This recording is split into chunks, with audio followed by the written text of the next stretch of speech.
Welcome back again mga ka-Motorworks. Welcome back again to my YouTube channel, Bright Motorworks. Ito, may re-refresh tayo na isang Suzuki Raider 150 curve type. Ito po siya. Yan. May usok na siya. Hard starting. Okay, ito po yung may-ari. Si Sir Anthony. Ayan, shoutout sa iyo, sir. Okay. Ito, 2014 model Raider 150. Curve type po siya.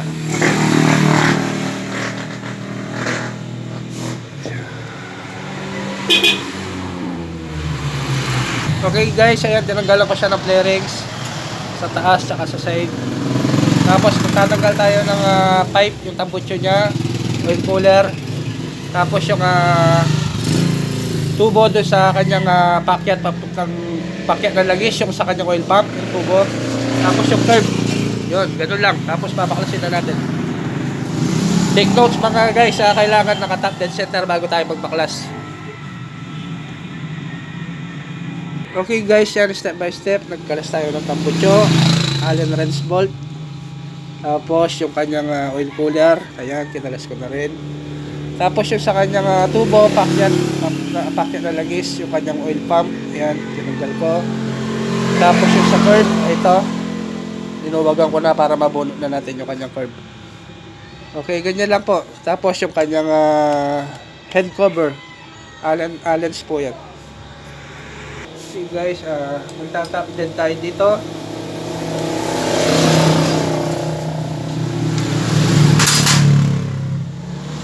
Okay guys, yan po. Kailangan kapag magbabaklas tayo ng magre-refresh tayo, yan, kailangan nakatap din dyan. Ayun. Yan, yung letter T, nakatap din. Bubuksan na natin yung kanyang head cover. Yan.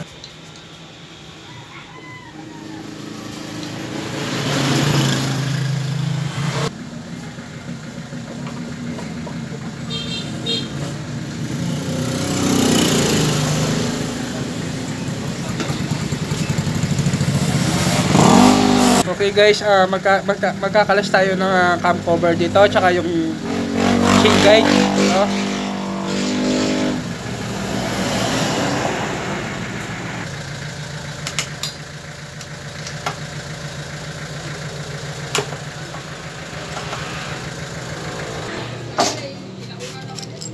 Guys,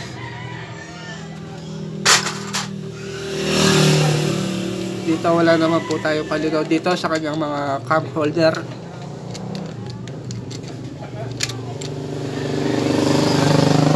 May mga dowel po yan Okay, yung sa cam holder niya, yung may letter E, exhaust po yan. Tapos dito naman,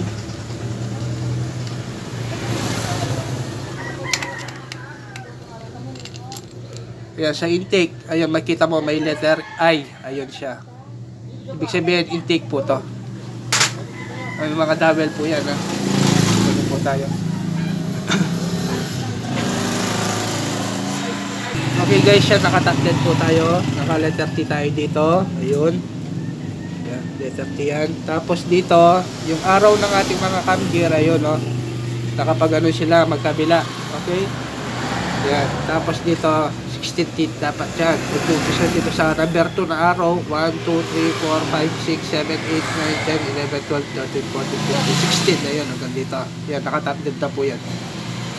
Okay, pagbuhat dito, bilangin nyo, 16 teeth. Tapos yung cam lobe, ito, yung cam shop, yung mga cam lobe niya, yan, nakapalabas sila, nakaturo sa labas. Magkabila yan. Okay, yan. Pwede na tayong magbaklas niya, nakatap dead na po yan. Tatanggalin ko na po yung kanyang yung cover niya, yung cam holder. Okay. Okay guys, pagkalas ng ating tensioner ito. Okay, maluluwag na po yung ating timing chain. Makakalas na po natin yung ating mga cam shop. Dahil natanggal na natin yung cam holder. Ito. May ano po yan, ayun, intake, ayun, yung isa sa exhaust. Wala naman pong magkakamali dyan. Yung mga dowel po, 8 po yung dowel niya. Okay.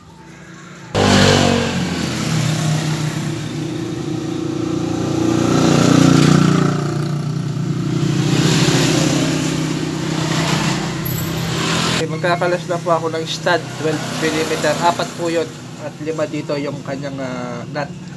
10mm naman po yung dito.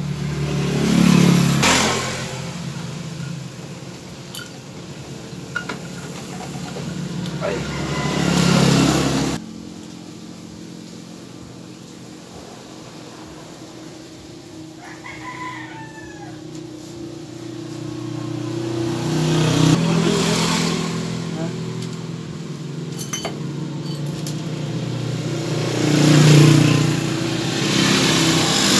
Okay guys, ito yung tinatawag na tappet o tinatapet na valve tappet, valve cover or shim cap.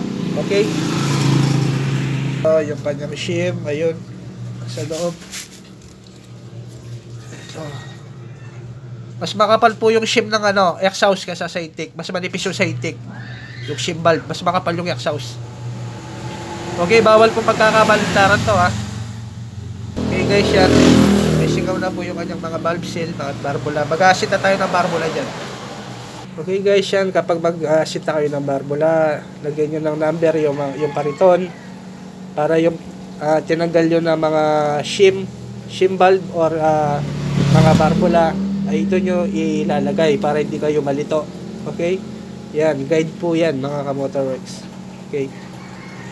Para yung pag isosoli nyo, pag tapos na kayo mag-asit na, sosoli nyo, yun, hindi kayo mahirapan, hindi magkakabaliktad.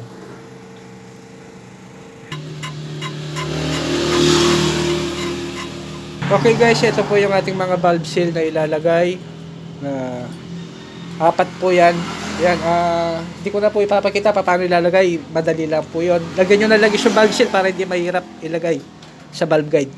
Okay, tapos assemble ko na, papakita ko na lang yung timing nya. Okay. Okay guys, yan, nagpalit na tayo ng valve seal at nagkasita na tayo ng barbula. Yan, lalagay ko na yung mga shim nya. Yung mga shim kailangan ko saan nyo kinuha, doon nyo muling ibalik.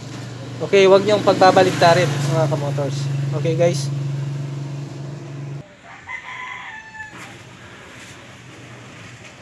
Bago natin lagay yung camshaft, lagyan muna ng lagis to, yung mga pahiran ng lagis.